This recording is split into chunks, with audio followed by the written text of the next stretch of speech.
Habari za asubuhi mtazamaji wa Scout Television. Jina langu ni Emmanuel Paul na kuletea taarifa kutokea jijini Arusha ambako serikali imewataka maafisa utamaduni na michezo nchini kuacha kufanya kazi kwa mazoea na badala yake uanze kuwa vivutio vya uwekezaji katika maeneo yao.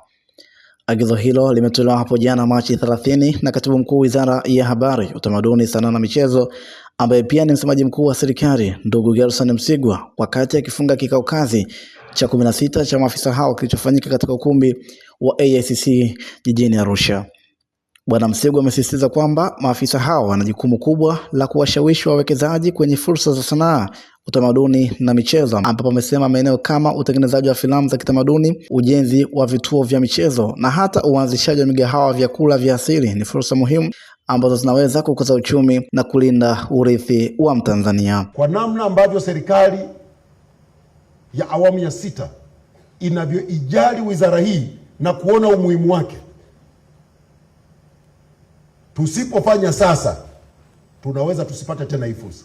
Yaani kuwa na rais ambaye anaweza kaacha Ikulu akaenda polini Serengeti, akaenda mlimani Kilimanjaro, akaenda kupanda maboti, akaenda sijui mitaani kwenye mabwawa ya viboko, ana rekodi filamu. Huyo rais utampata wapi saizi kirais? Ana rekodi filamu ili kuonesha kwamba sisi tunaosimamia hii sekta tuna eneo ambalo linaweza likaleta mageuzi makubwa ya kiuchumi kwenye nchi yetu. Hasa kama rais amefanya, we have to do it.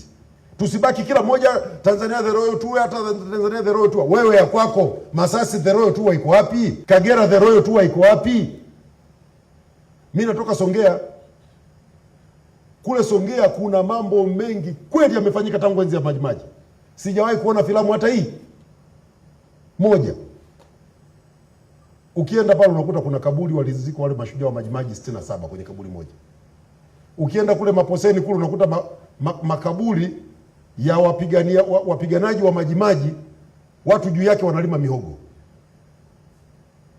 Afisa utamaduni yupo, wa mkoa, wa wilaya wapo, na wakurugenzi wao wapo. We don't see kama ile ni fursa.